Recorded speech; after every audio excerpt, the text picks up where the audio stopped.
जननी और जनक बनना अलग बात है और माता पिता बनना अलग बात है।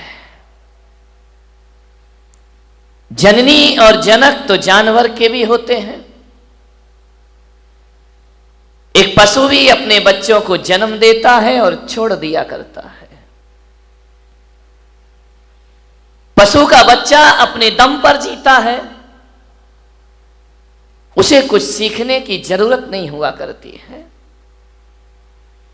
पशु के बच्चे तो वो होते हैं जो पैदा होते ही कुछ देर बाद खड़े हो जाते हैं, चलने लगते हैं, भागने लगते हैं, दौड़ने लगते हैं। लेकिन इंसान के साथ ऐसा नहीं हुआ करता है।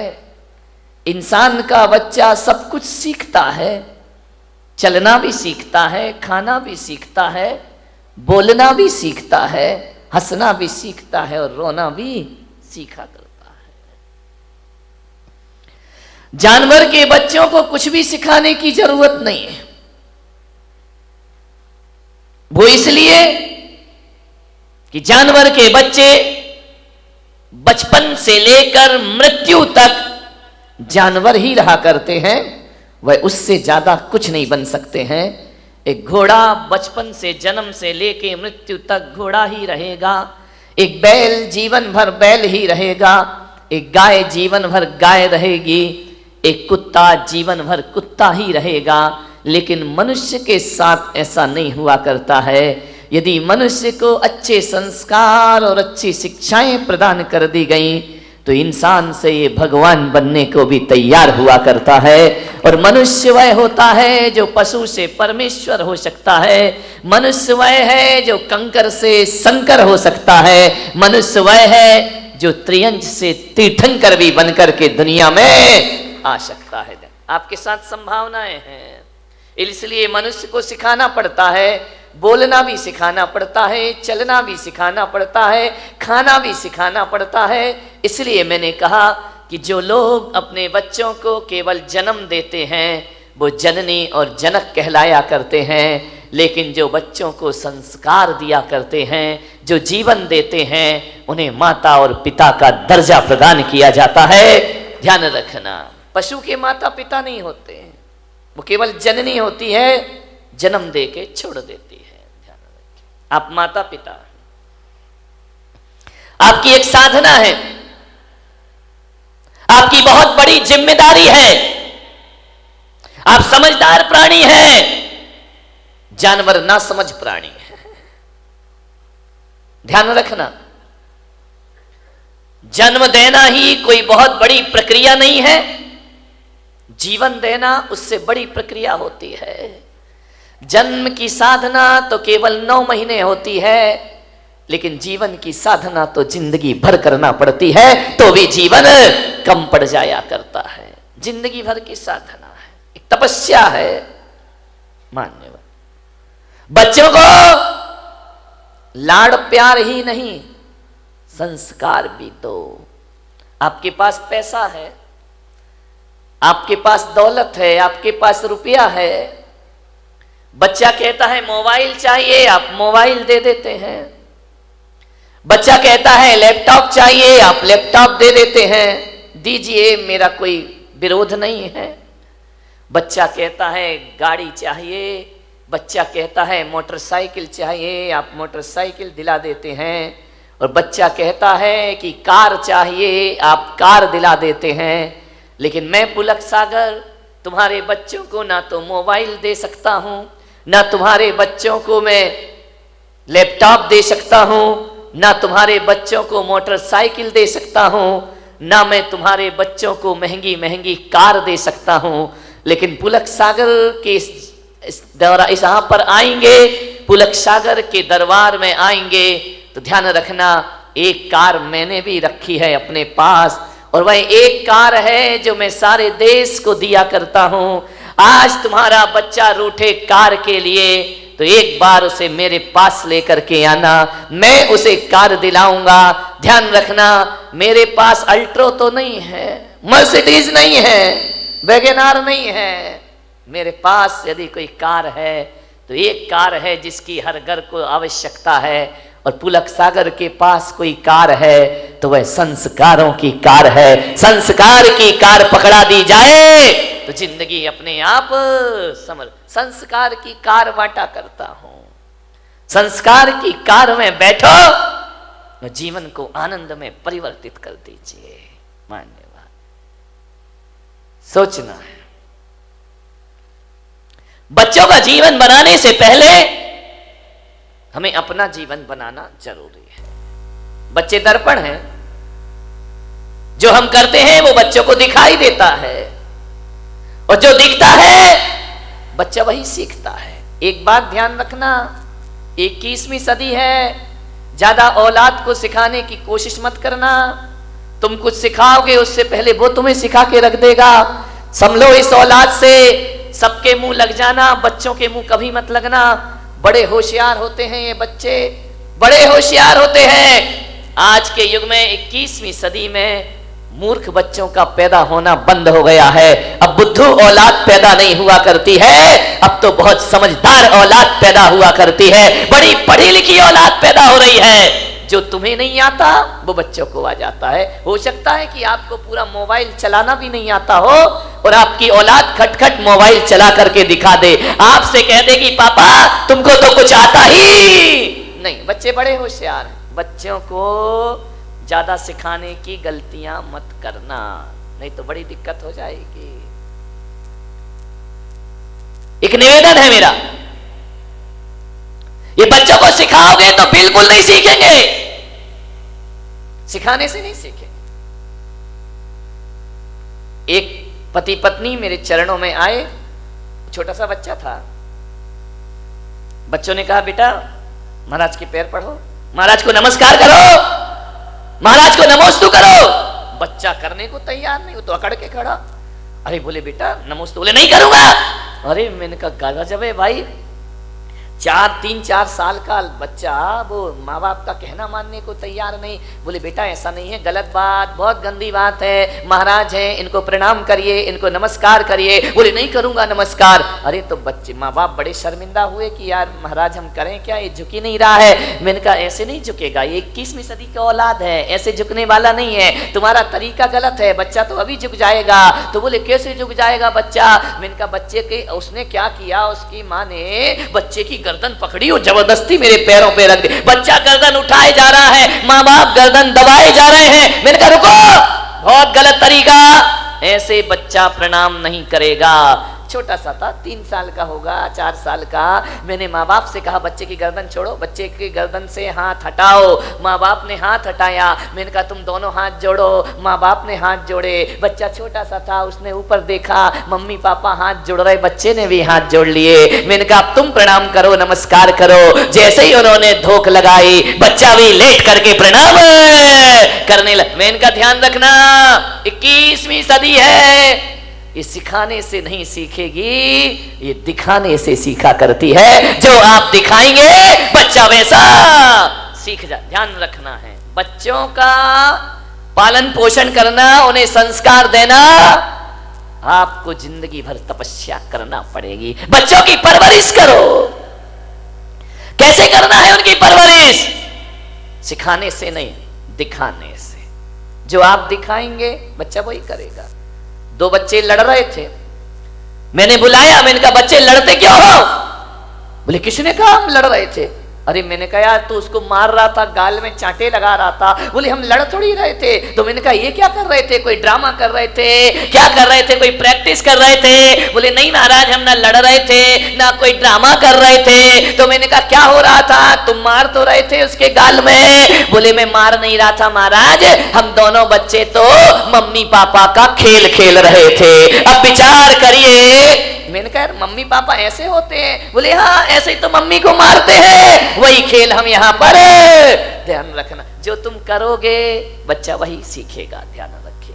मान्यवर, ज्ञान की बातें करना बहुत आसान है, ज्ञानी बनना बहुत कठिन काम हुआ करता है। ध्यान रखिए। आप बोल तो देते हैं कि बच्चा ऐसा नहीं करना, बेटा ऐसा नहीं करना, वही काम जब आप करते हैं, ध्यान रखिए, ये जो कैमरा लगा हुआ है ना चैनल का, ये मुझे देख रहा है, ध्यान रखना। आप मुझे सुन रहे हैं, ये सुन नहीं रहा, ये देख रहा है मुझे।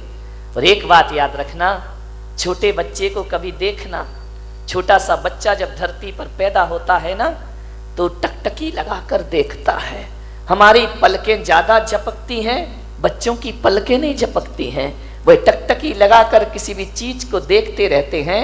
जैसे ये कैमरा मुझे टकटकी लगाकर देख रहा है, अब जो जो एक्शन मैं करूंगा वही वही कैमरा दिखाएगा, वही वही वह ग्रहण करेगा, और जो ग्रहण करेगा वो टीवी पर ले जा करके दिखा देगा। तो बच्चे की आंख भी एक कैमरा ही हुआ करता है, और जो जो सुबह शाम आप करते हैं बच्चा रिकॉर्ड करते जाता है, और जो बच्चा रिकॉर्डिंग करता है वही बच्चा दुनिया के सामने वैसा प्रस्तुत हो जाया करता है। आप सोचते हैं कि हमारा बच्चा बुढ़ापे में बड़े होके हमारा सम्मान करे, तो मेरा निवेदन है आज से ही अपने घर में बड़ों का सम्मान शुरू कर दीजिए। जो आप करेंगे बच्चा वैसा ही करेगा। ध्यान रखना, अलग से नहीं सीखेगा, तुम्हारे घर की बातें सीखेगा।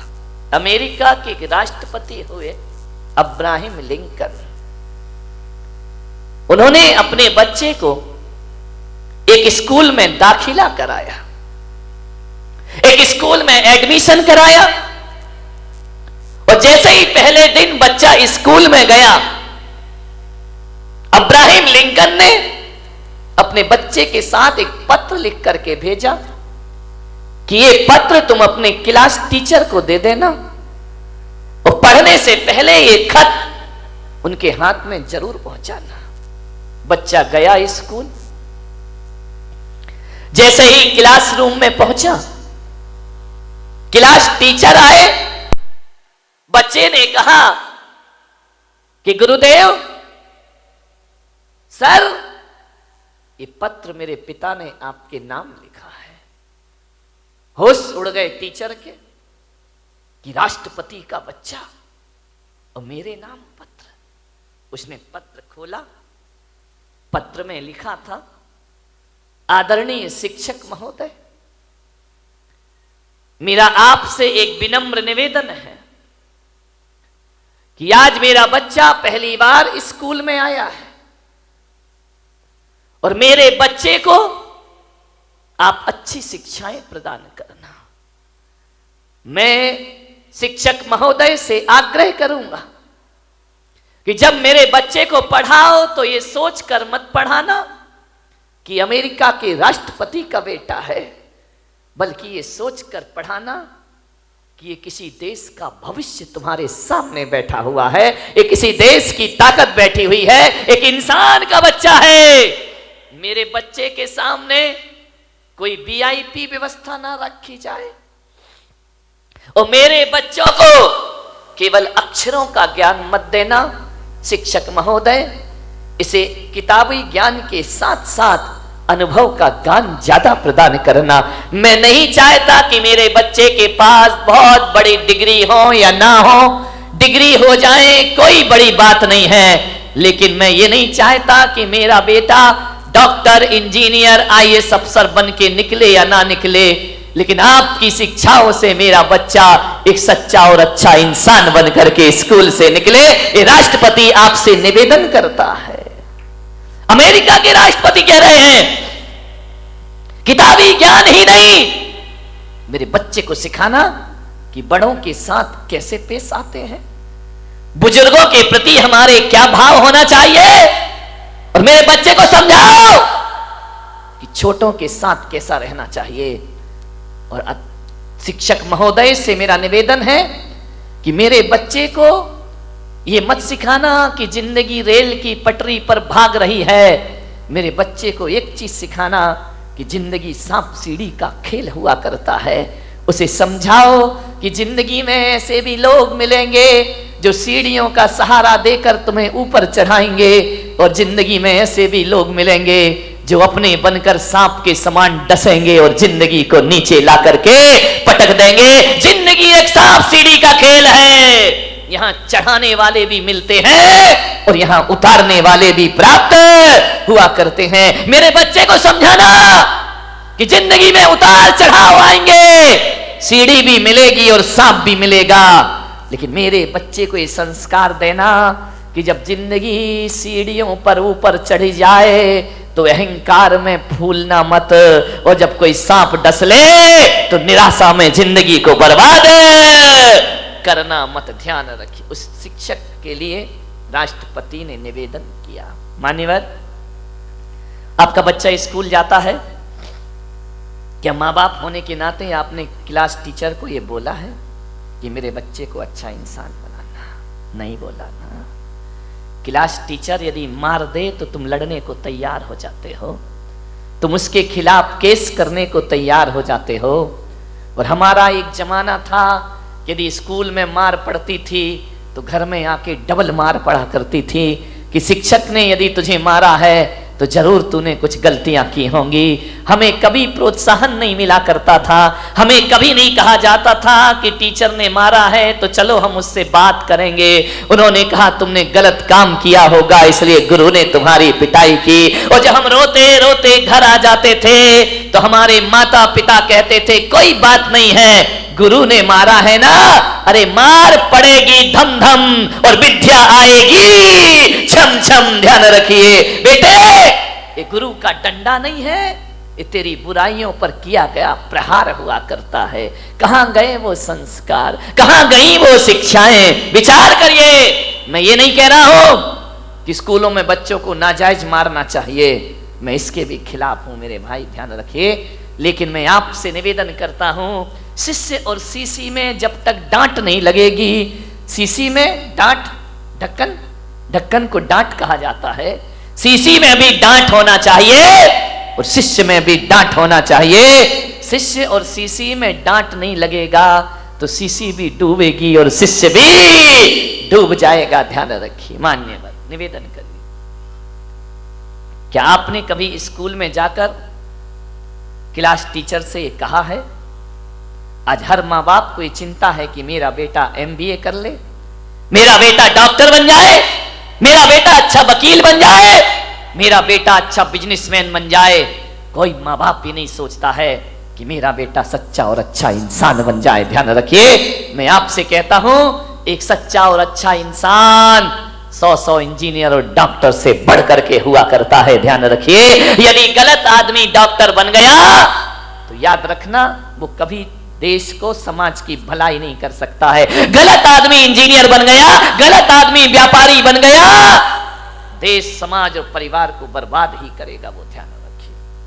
आपसे निवेदन है, थोड़ी चिंता कर लिया करो कि मेरा बेटा अच्छा इंसान बने। आज माँ बाप को वो चिंता नहीं है, लेकिन हम संतों को चिंता है। इसलिए ज्ञान गंगा महोत्सव में मैंने कहा था ना, मैं तुम्हें भगवान बनाने के लिए नहीं बुलाऊंगा, एक सच्चा और अच्छा इंसान बनाने के लिए तुम्हें यहां बुलाने का मैं प्रयास करूंगा, क्योंकि सच्चा और अच्छा इंसान भविष्य का भगवान हुआ करता है मेरे भाई। जो इंसान नहीं बन पाया वो भगवान क्या बनेगा? दुनिया से भागते फिरते हो, भगवान को तुम क्या पाओगे? ध्यान रखिए। मान्यवर, विचार करें। अच्छा इंसान की जरूरत है इस देश को, अच्छे आदमी की जरूरत है इस देश को। तुम्हारे परिवार की खुशहाली के लिए अच्छे बेटे की जरूरत है। ध्यान रखें। पूत कपूत तो का धन संचय, पूत सपूत तो का धन संचय। यदि पूत कपूत निकल गया तो सारी दौलत को बर्बाद करके रख देगा, और पूत यदि सपूत निकल गया, 1 रुपया भी ना दो तो भी लाखों की दौलत कमा कर अपने पिता को दिखा देगा। किसके लिए सोचते हो? अच्छा व्यक्ति बनाइए। मान्यवर, शिक्षकों के भरोसे जिंदगी मत काटना। ये वेतन भोगी हैं, इन्हें केवल मार्कशीट पकड़ाना है। इन्हें इससे कोई मतलब नहीं कि तुम्हारा बच्चा कैसा है, क्या करता है।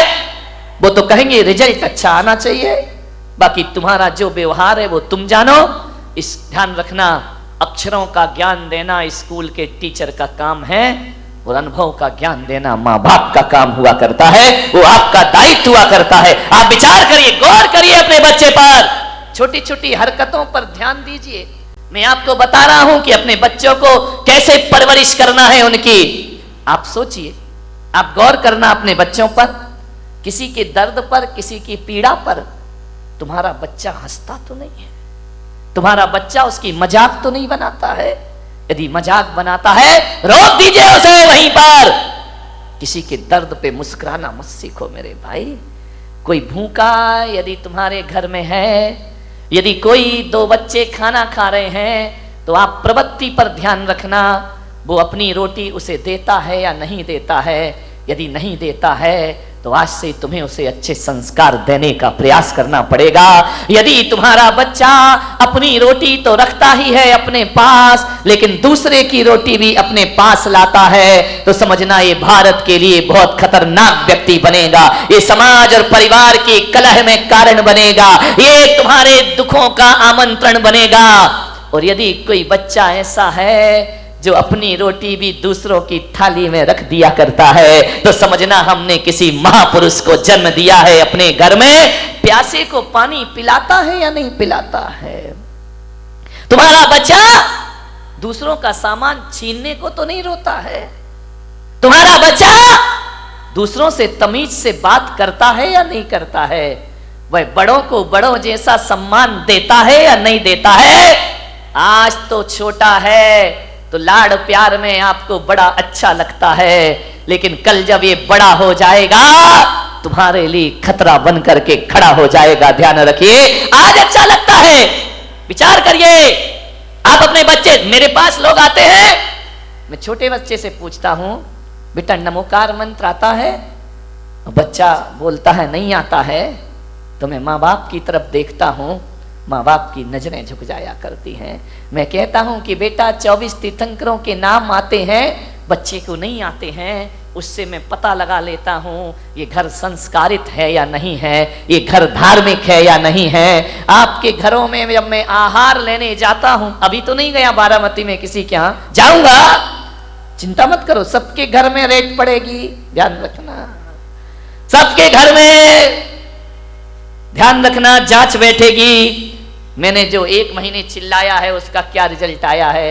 जब मैं आहार लेने के लिए तुम्हारे घर जाता हूं और देखता हूं कि जूता कहीं पड़ा है, बैग कहीं पड़ा है, बच्चे की यूनिफॉर्म कहीं पड़ी है, बाप के बिस्तरों में सलवटें पड़ी हैं, मैं समझ जाता हूं ये घर संस्कारित नहीं है। और आपका घर यदि व्यवस्थित जमा हुआ है तो मैं समझ जाता हूं कि माँ बाप के अंदर संस्कार है और इनकी औलाद भी संस्कारित पता लग जाता है। ध्यान रखना, शिखर से पता चलता है समाज कितनी धार्मिक है, और घरों से पता चलता है ये परिवार कितना संस्कारित है और कितना सभ्यता वाला है। 1 गिलास पानी मंगाओ, बच्चा गिलास लाए और 2 उंगली गिलास के अंदर हो, समझना संस्कारित घर नहीं है। ध्यान रखिए, मेहमान आए बच्चे भाग जाए, उनका अभिवादन ना करें तो संस्कारित घर नहीं है। ध्यान रखिए, आपकी पूजा पाठ से मैं पता कर लेता हूं।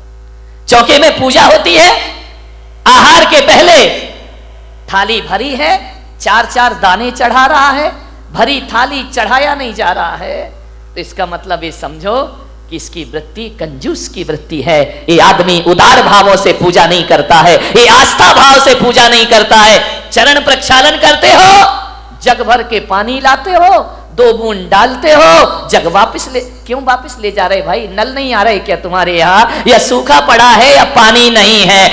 अरे कुछ दिन तो ऐसा हो जाएगा यदि ये प्रवृत्ति चलती रही तो अगली बार तो आदमी आई ड्रॉप लाएगा, 2 ड्रॉप डालेगा, तेरे चरणों की धूल बाबा, चंदन गुलाल। ये प्रवृत्तियां हैं। आहार में आपकी प्रवृत्ति देखी जाती है, ध्यान रखना। कैसे दे रहे हैं आप, दाल कैसे दे रहे हैं आप, सब्जी कैसे दे रहे हैं, ध्यान रखना। कंजूसों के हाथ से छूटता नहीं है, और जो उदार होता है वो उदार वृत्ति से महाराज और ग्रहण करिए और खाना महाराज तो उतना ही लेंगे जितना उन्हें लेना है, लेकिन उससे आपकी प्रवृत्तियां पता चल जाएंगी। 4 महिलाएं सुबह से काम कर रही हैं मन चौके में, एक ऐसी आएगी, एक धक्का इधर दिया, एक धक्का उधर दिया, आगे खड़ी, काम आम कुछ करना नहीं है, समझना ये झगड़ालू औरत है। ध्यान रखना, ये नेतागिरी ज्यादा जानती है, ये राजनीति ज्यादा जानती है, काम कोई कर रहा, नाम खुद कमा रही है, ये राजनेता होते हैं। ध्यान रखना, एक कल्याण नहीं करे, ये कोई खुशहाल जीवन नहीं बना सकते हैं अपना। कई ऐसे होते हैं बिल्कुल शांत रहते हैं, काम भी करते हैं लेकिन आवाज नहीं किया करते हैं, चुपचाप शांत खड़े हैं, सुबह से मेहनत करते हैं लेकिन कोई धक्का नहीं मारते हैं। कोई आहार देता है तो आइए आप दीजिए, हम बाद में दे लेंगे, समझना वो संस्कारित आदमी है, वो सभ्यता वाला घर हुआ करता है। ध्यान रखिए, मान्यवर सोचना है आपको, विचार करना है आपको।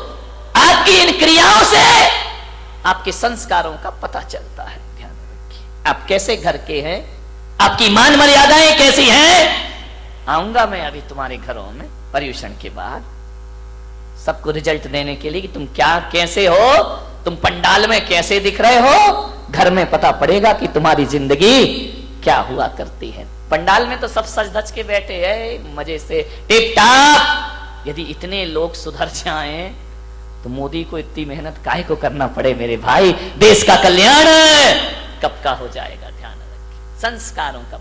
मैं ब्रह्मचारी था अहमदाबाद में, 93 की बात है। मैं एक के घर में भोजन के लिए गया, उन्होंने कहा ब्रह्मचारी जी पधारिए, भोजन ग्रहण करिए। मुझे बिठाया गया, मां रोटी बना रही थी। अब ब्रह्मचारी को तो एक दो ही लोग देते हैं, महाराज थोड़ी है कि लाइन लग रही है। मां रोटी सेक रही है, बेटी से कहा ब्रह्मचारी जी को भोजन परोसो। बेटी ने भोजन परोसा मेरी थाली में। नमक रखने का समय आया और जैसे ही बच्ची ने नमक रखा, मां की निगाह पड़ी, उसने एक बेलन उसके हाथ में मारा, लड़की का हाथ झंझना गया।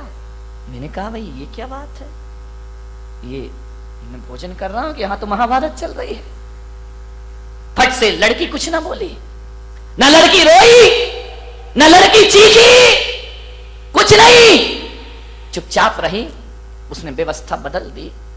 आहार के बाद मैंने पूछा, मेरा तो मौन था, मैंने कहा मैं आपके यहां भोजन को आया, आपकी लड़की इतने प्यार से परोस रही थी, आपने उसे बेलन क्यों मार दिया। बोले ब्रह्मचारी जी इस लड़की को मैंने 10 बार समझाया कि थाली में नमक कहाँ रखते हैं और सब्जी कहाँ रखते हैं, ये आज फिर भूल गई। तो जब ये समझाने से नहीं समझी तो मुझे बेलन उठाना पड़ा। और आप जानते हैं मैंने एक शब्द भी नहीं बोला और एक बेलन ने नमक कहाँ रखना चाहिए वहां व्यवस्था इसकी करा दी, अपने आप इसने उठाकर रख दिया। अब इसे जिंदगी भर याद। मैंने कहा इतनी बारीकी, मैंने कहा क्या फर्क पड़ता है, नमक यहां रख दिया यहां रख दिया।